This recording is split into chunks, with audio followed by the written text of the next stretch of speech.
No. but I've never seen anything like it. Just the volume and the stickiness. Wow. Just incredible. You could have done a bit of grouting with it. Absolutely. I mean, I'd wake up with, a huge ball of it on my face, and I'd have to try and get it off me before I could start breathing again. Yeah. Just awful. That's something from Ghostbusters. Mm. Wow. A man, I tell you, one man who I think understands the true meaning of Christmas in every sense is Rufus. Thank you, Steve. Yes, I'm getting very excited about Christmas. I've been knocking together some thoughts for a little Christmas anthology, a few poems, a few extracts from Shakespeare and Dickens and things like that. Can we have that later in the show? I don't know if it's entirely ready by then. Okay, I'll give it a pop. Well, you could just wing it. I mean, if there's a man who can quote Shakespeare off the top of his brain, then it's you. It is. That's absolutely true. I'm saving it for the orphans, really, in Fockingham. Oh, which is the little village where I'm going to for Christmas. The Fockingham Orphans. That's right. Yep. And lovely Sammy from the north. Hello. You are a bundle of Christmas cheer. I'm a bundle of snotty Christmas cheer, but I'm excited nonetheless. So there's three of us here who are ill. Rufus, how you doing? I'm immune. Posh people don't tend to get It's true, isn't it? The Queen apparently rarely ill. Not so much, no.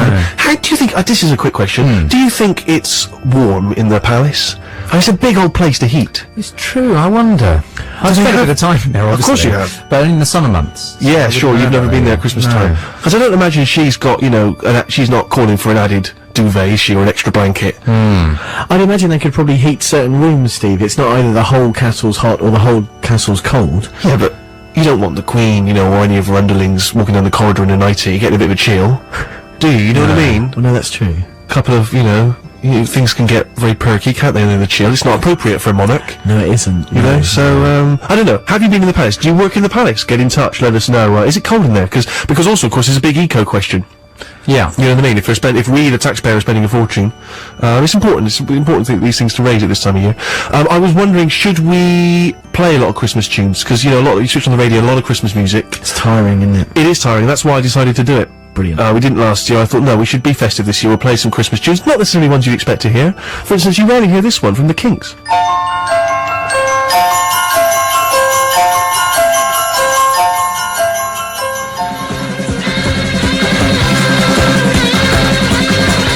Single from 1977, the Kinks, and one of the only Christmas songs, I think, which features Father Christmas getting mugged by a bunch of hoodies.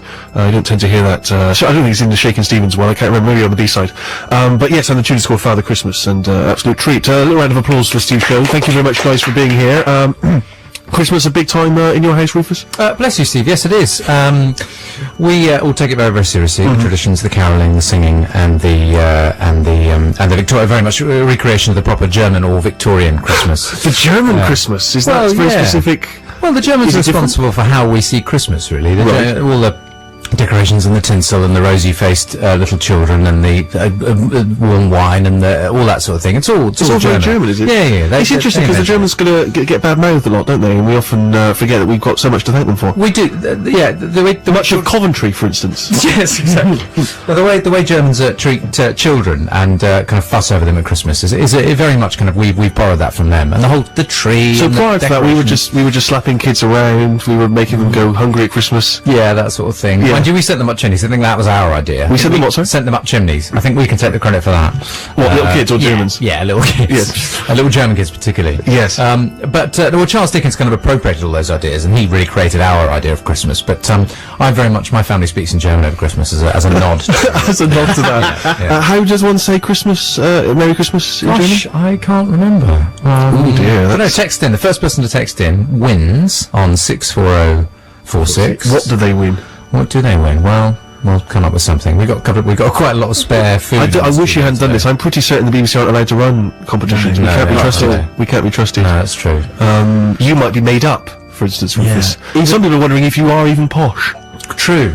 You can't even acknowledge that someone has done something first or done something better than anyone else. That's right. We might get a text in by someone and it may or may not be acknowledged. I think that's all we can say. Fair enough. We've had a few texts you mentioned? Yeah, we have. The whole mini cheddar. I knew this was going to happen. You mentioned something like this on the radio and people are obsessed. They can't think about anything else. Yeah. Well, Steve, the classification of a mini cheddar is surely cracker and neither biscuit nor crisp, says Twig in Knots.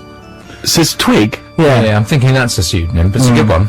Yeah. But yeah, surely a cracker. And Jim makes a crack about the colds that we've all got, saying it's not called the common cold for nothing. Ooh. Bit of politics Clearly. from Jim. Thank you very much indeed. Yes, he's Sanders. You probably are thinking to yourself, hang on, I recognise that face sitting opposite me. I switched on the telly last night. Yes. Yeah, Go I on. saw this last night, wrapping my Christmas presents. Parents forcing me to watch some tripe, Strictly Come Dancing. And who's that in the crowd behind the winner's wife? That would be Stephen Merchant. I'll tell you, to be honest, I'm angry. You know, there's a lady of my acquaintance. We all know who I'm talking about. The girlfriend. She is a massive fan of it, as many women and gay people are. And she, you know, and I thought, well, okay, it's Christmas time. She's asked, is there any way I can get tickets? You know, I thought, ding dong, I'm spying here a Christmas gift, right? Free. Well, tell her you paid 200 quid off some touts, but get them free through your agent. Bish bash bosh. She need not know. Is there a secondary market for Strictly Come Dancing tickets, or you As just far make as that she's concerned, there is. Does Right? she listen to the radio? No, she's out shopping, so she's got no idea. Right? So, yeah, oh god, this cost me a bit. Ooh, Yeah. you know, someone's out the front of, you know, I don't know, it would be, you know, Kirsty Wark is touting out the front, Yeah, she yeah. can't make it. So I'm telling her that I've got them off there, right? Of course, I'm thinking, oh god, I'll just hide in the back. You know, and she'll enjoy, she'll be part of the fun and everything. Of course, they stick me in a row of showbiz types, which included, and it's an eclectic mix, who is a fan of Strictly Come Dancing. Des Lynam, fair enough, Des, Legend. you know, of course he's going to be down there. Rick Wakeman, Whackers. is that his nickname? It is now. Yeah, well, Whackers was there. Rick Whackers Wakeman, and I think possibly most bizarre, Peter Mandelson. Mandy. Peter Mandelson. Mandy and Lord Whackers. In the Mandy same and row. Whackers. Mandy and Whackers. Be careful how you say that if you're not concentrating. Yeah. Mandy and Whackers. That sounds like maybe a sort of music hall variety term. Yeah. For, you know, ladies and gentlemen, please welcome Mandy and... Anyway, Mandelson, right, I don't think I saw him smile the whole way through. No, really? He reminded me, and I'm quoting Billy Crystal here from the forthcoming Fox production, The Tooth Fairy, right? He makes a crack at some point, a little ad-lib. He says of The Rock, you've got the eyes of a shark, but deader. And I couldn't help but feel that was a little bit Mandelson.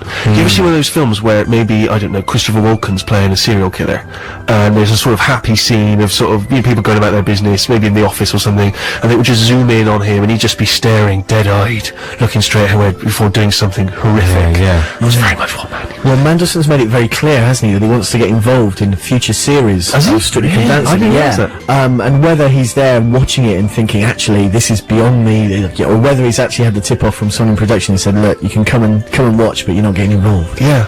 But anyway, obviously, I was hoping to have snuck in the back so as not to be spotted. You know, because people that think of Steve, they think of cool. The one word they think of is cool. And much as there's an huge entertainment value to Strictly Come Dancing, it's perhaps not cool, to be fair. Yeah, as you say, I got stuck behind the actual families of the contestants. So Directly behind the winner's wife, who the camera directly behind the winners. You say that of Peter Yeah. Mandelson, you did not crack a smile once. You looked thoroughly miserable Well, to be there. No, but the thing was, I didn't know what to do. I didn't know what to do facially because, you know, did I want the Steve fans? You know, and bear in mind the Six Music fans. You know, I mean, they'd be furious that I would be endorsing such a program if they knew that I'd watched the X Factor or even heard of it. They'd be up in arms. These people, you know, I remember what they're like. They're full of tattoos and narcotics and everything. They're punks. They're kicking over beans. So I didn't know what to do because as soon as I realised the camera's on, well, what do? Do you smile like an idiot? Or do you sort of look a little bit surly, like, oh, I didn't realise I was going to be filmed? And then what do you do when there's people making jokes in front of you? Do you laugh uproariously? I didn't know what to do. I mean, Rufus, again, you're a man of his experience on Yeah. stage. You're also a posh guy. Yeah. What's the etiquette? I don't know, because I've never had to deal with being a celebrity at one of these events, so I'd be terrified. What sort of, you know, do you kind of keep the Six Music listeners happy by playing it a bit of boot, or do you keep Des Lynam fans, you know, happy by smiling a bit? I don't know, you see, I just don't know what I should have done. I don't know what was for the best. So I just crumbled. I just collapsed. And Did I you have looked- fun? Did you enjoy it? I did, it was tremendous. I mean, the dancing is great when you see it up close. Yeah. But I couldn't show that on my face. Not for the Six Music fans. I think They'd be a furious. cheeky wink to camera would have sufficed all audiences. cheeky wink to camera. Then you did look at camera briefly, so if you just a cheeky wink, the Six Music listeners would have thought, oh, he's going to be there. He's there So that's ironically. what we thought, He's let us he's having a know, lovely yeah. time. I should have acknowledged, sort of ironically.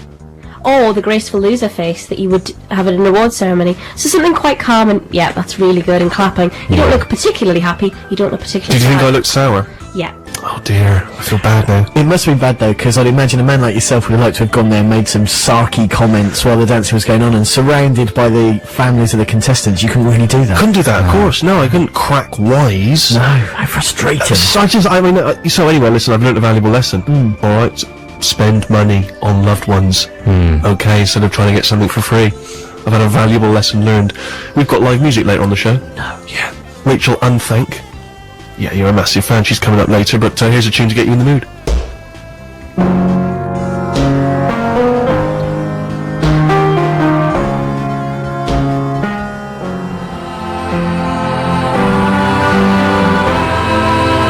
Rachel Unthank and the Winter Set, and the tune Sea Song, and Rachel Unthank and the Winter Set will be live in session on the Steve Show a bit later today. Christmas Day on Six Music. From 7, the best of... From 1983, Aztec Camera, of course, and Walk Out to Winter. Steve Show, Six Music. Merry Christmas to you. And listen, I don't want to dampen people's spirits at this festive time, but I read a news article, I think it was last week, which was saying, are we spending enough money on some kind of intergalactic meteorite defense system? Clearly not. No, well, yeah, exactly. That's basically the gist of the article. I didn't want to. I wasn't going to break it to people quite as bluntly as that, Harry. But you've laid your cards on the table. Well, whatever you're spending, it's not enough. If we're going to be crushed by something falling from the skies, let's spend. Recession, recession. Right. A few people, not having the latest scooters. Who cares? Let's spend the money on a big meteor defense. I agree absolutely. I think there should be a share of any companies that are profitable this Christmas, which I'm sure is few. But let's say Argos does okay. 10%. I'd like to see straight on some kind of Bruce Willis style expert crack team that can fly up, drill inside a meteorite. Yeah. That's going to take a pretty technical team. So we need to get training those guys straight away, as far as I'm concerned. Yeah, and if they use defense training, then You need some serious training if you were going to use specifically Argos personnel. I wasn't thinking about the boys from Argos, but yeah, I think if we do need anyone to fly into space and dispose of a meteorite, we need a kind of acne-ridden 15-year-old and someone like my mum. Yeah. I think one of the key character traits for someone who's going to do that, they're going to have to be interested in their work, so maybe the Argos guy's not necessarily the best. You might be right, you absolutely might be right. Although there's plenty of toys, I imagine, in the catalogue which you can practice with. I don't know if there's small meteorite drilling toys. Perhaps that's a big craze this Christmas among children, I don't know.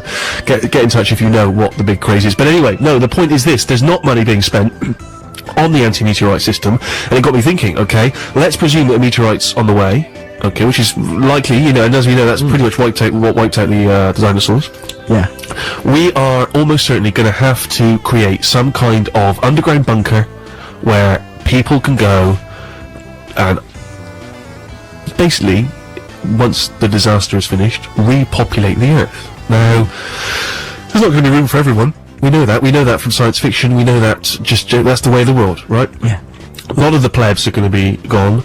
But what kind of personnel would you put down there? This is what concerns me. I've been thinking about this. I mean, I don't know. I'm beginning to wonder if maybe I'm not even important enough to go down there, which is a concern.